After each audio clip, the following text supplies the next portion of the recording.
Match reaction, Manchester United 0, Newcastle 2. Your reaction to that game? Simple. Ruben Amorim told us all there was a storm coming. Well, forget that.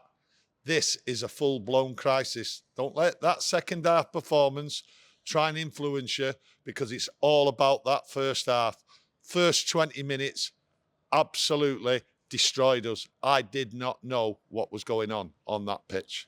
I do feel like we could have re-uploaded our match preview, what we'd done earlier today, and because we highlighted the threats that Newcastle were going to give us today, the pace, physicality and the quality that they have on the ball from the likes of Joe Linton, Bruno, Tonali, Gordon, Isak. I don't know what it is. £300 million at least is being spent on wages inside that football club. I'm from Wythenshawe, a council estate, and I said in my pre-match about Anthony Gordon, Joe Linton, Isak. I told you what they were going to do. How is it I can tell you what they were going to do to United, and they never even seen it coming? Absolutely destroyed United. The physicality, the movement, it was all there. I've got to say this. Every United fan put his hand on his heart. If they put their hand on their heart, knew what was going to happen tonight. And then players come out there and they accepted defeat from the first minute. You talk about putting your hand on your heart and you expecting what was coming. One thing I didn't expect, though, in the team tonight in the starting 11 was Xerxes, and he was took off after 30 minutes. What did you make of that? I was shocked that he was on the pitch. I don't understand why Manu weren't on the pitch. That, to me, is baffling. Someone's got to explain that. Xerxes has been absolutely poor since he's been here, and he's getting worse. I felt sorry for him coming off, okay, because that I wouldn't wish that on anybody. He is now finished at this football club. I cannot see him recovering, especially with his performances he's had since he's been here. I feel sorry for him, but he was atrocious. Got to look at it in that first half. It was like Newcastle were really toying with us, weren't they? You know, after, I think it was Tonali who hit the post. After that, they just kind of like sat back, got a little bit sloppy because of probably how poor Man United were. I think it was the second half where they sat back, but they controlled it. They had everything there. They didn't have to go for it. But in that first half, they had everything. Everything I said, what they had. And that's physicality, the pace, they got the space. Gordon got the space. He was just given oceans of space, but his work rate was there, right? And we never matched it. We never matched their work rate at all. You look in that midfield, I've said, and people out there have said, Eriksen, Casemiro, got no legs. Casemiro's not played for ages. And them two in there were just stormed through. And the other players there were just stood around like headless chickens, not running. There was no running, no physicality. The second half, yes, they played a little bit better, only because Newcastle let them play better. Yes, 1 or 2 chances, that was it. But don't let that second half fool you. Have you got to look at Amorim, though? He's made a change early on, 30 minutes, bringing Xerxes off, brought the likes of Casemiro, Martinez off tonight, 2 of the most experienced players in the squad. Does that give you confidence, though, that he's got that in him, Amorim, where he can make the big decisions and make them straight away? Okay, let's get this straight. This is nothing to do with Ruben Amorim, what's going out there on that pitch. He was brought in by Sir Jim Ratcliffe to play this tactics. 3-4-3, whatever 3-4-2, whatever he wants to do. Jim Ratcliffe brought him in because he believes in Ruben Amorim. But the problem is, Sir Jim Ratcliffe's brought him in with a bunch of players what threw Erik ten Hag under the bus, who aren't capable of playing under him. They certainly can't play this. He's made a mistake, Sir Jim Ratcliffe. Should have brought him in the summer. Ruben Amorim, it's got nothing to do with him. He knows what's going on in there, and he's told us. And like I say, he told us the storm was coming, but it's now a full-blown crisis because they can't play this system. And it's not going to change because Ruben Amorim's here, and he'll be here in the summer, and he won't be able to do anything about it. So we are in big, big trouble. Big trouble, though. We've not scored a goal in the last 3 Premier League games as well. We've not scored a goal in the Premier League for the simple reason we've got 2 wing-backs what just don't attack.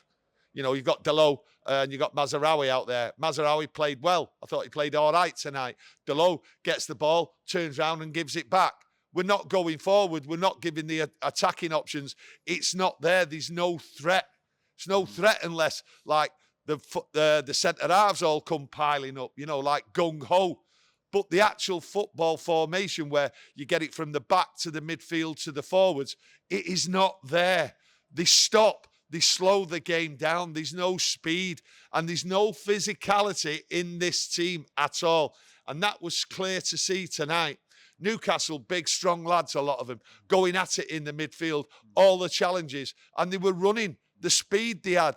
Our players just haven't got it. Half this team tonight should be gone in January. In 5, 7, 10 days, whatever it is, they should be gone. And then the academy, some players have to be brought up and then some loan players come. We've got Liverpool.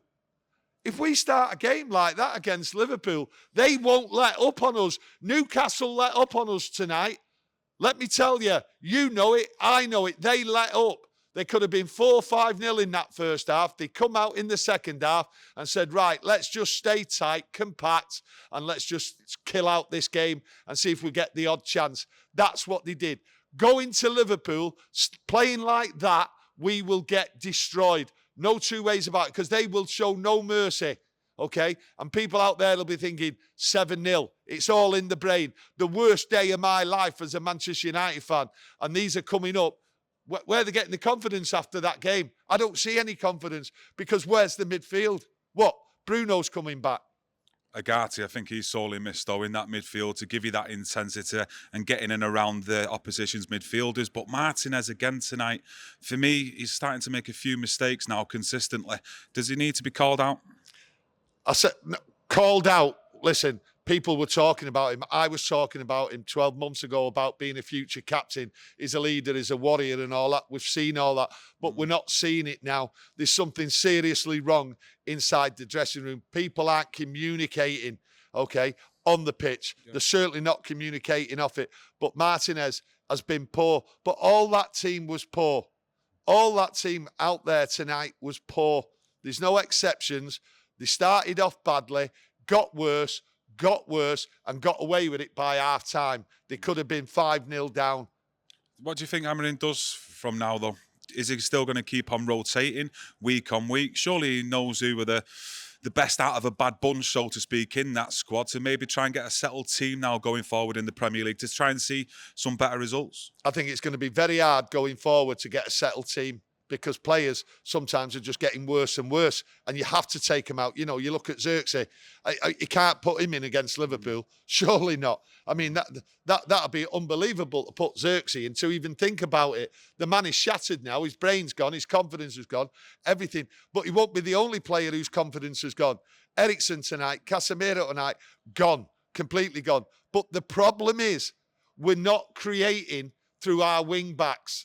That's what this problem is, okay? You've got Højlund up there again, right? Running around, struggling, not getting the opportunities. And if you don't get the ball to the wing-backs and the wing-backs go forward, then you've got no attack.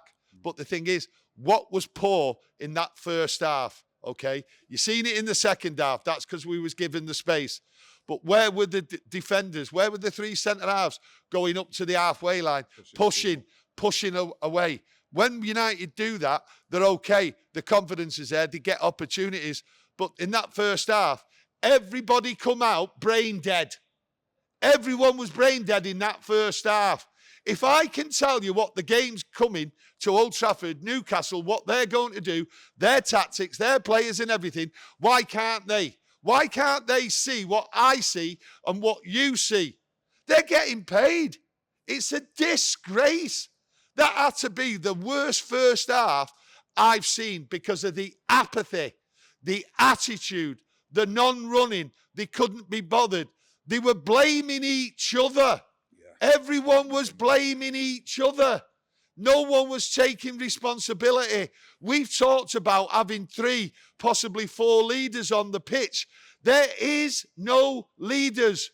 Until it changes, and it won't change till the summer, Amorim has got no chance with this squad.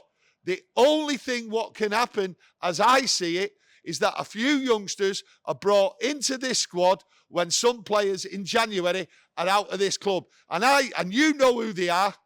You know, 1, 2, 3, 4, 5, 6 players at least. Throw them out and just bring in the academy.